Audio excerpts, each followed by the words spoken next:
India imams council జిల్లా కార్యదర్శి హాఫీజ్ ఖలీల్ అహ్మద్ మాట్లాడుతున్నాను. ఈ కార్యక్రమంలో అలాగే మన మసీదు కమిటీలు పెద్దలు కూడా ఉన్నారు.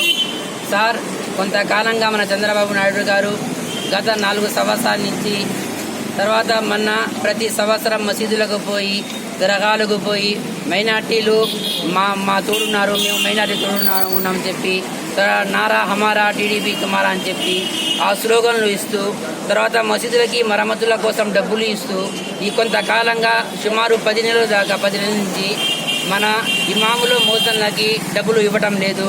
గౌరవ వేతనం మేము చెప్తున్నాం సార్. వక్ఫ్ ఆస్తులు 1,00,000 కోట్లు ఉన్నాయి.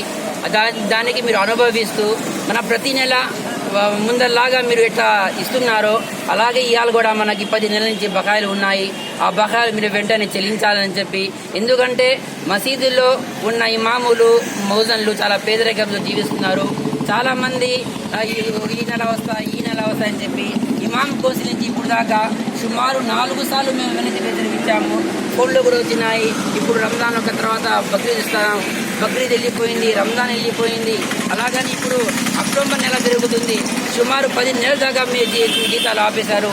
అందుకని వెంటనే దీనికి గౌరవ వేతనం మించి మాకు ఇమాములకి మొదలు హెల్ప్ చేయండి. లేకపోతే ఇప్పుడు ఎన్నికలు వస్తున్నాయి. చాలా మందికి చంద్రబాబు నాయుడు గారు చాలా పని చేస్తున్నారని చెప్పారు.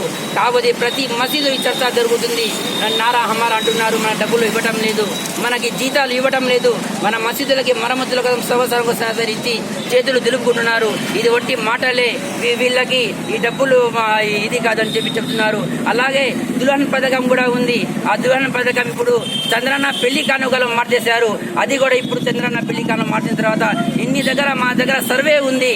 అలాగే ఇంతమంది అది మార్చేసిన తర్వాత వాళ్ళు కూడా డబ్బులు సరిగ్గా రావట్లేదు. అందుకని మన ఆల్ ఇండియా ఇమామ్స్ కౌన్సిల్ నుంచి వచ్చే మన మసీదులు కమిటీల గురించి మన డిమాండ్ ఏంటంటే వెంటనే మీరు తొందరగా పరిష్కారం చేయండి. లేకపోతే వచ్చే ఎన్నికలు మీది ఇది చాలా భారీగా వస్తుంది. మేము హెచ్చరిస్తున్నాము. గౌరవ వేతనం మౌజన్లు ఇమాములకు వెంటనే ఇమాములకు మౌజన్లకు గౌరవ వేతనం వెంటనే రాష్ట్ర ప్రభుత్వం కల్పించినటువంటి గౌరవ వేతనం వెంటనే ఇవ్వాలి. రాష్ట్ర ప్రభుత్వం కల్పించినటువంటి మసీదు కమిటీలకు గౌరవ వేతనం వెంటనే ఇవ్వాలి. 10 నెలల నుంచి బకాయిగా ఉన్నటువంటి గౌరవ వేతనాన్ని ఇవ్వాలి. మసీదులకు 10 నెలల నుంచి బకాయిగా ఉన్నటువంటి గౌరవ వేతనాన్ని వెంటనే ఇవ్వాలి. 10 నెలలుగా ఉన్నటువంటి గౌరవ వేతనాన్ని ముస్లింల మసీదులకు ఎంతమంది పేదరికంలో ఉన్నారు వాళ్ళందరికీ గౌరవ వేతనం ప్రకటించినటువంటి రాష్ట్ర ప్రభుత్వం వెంటనే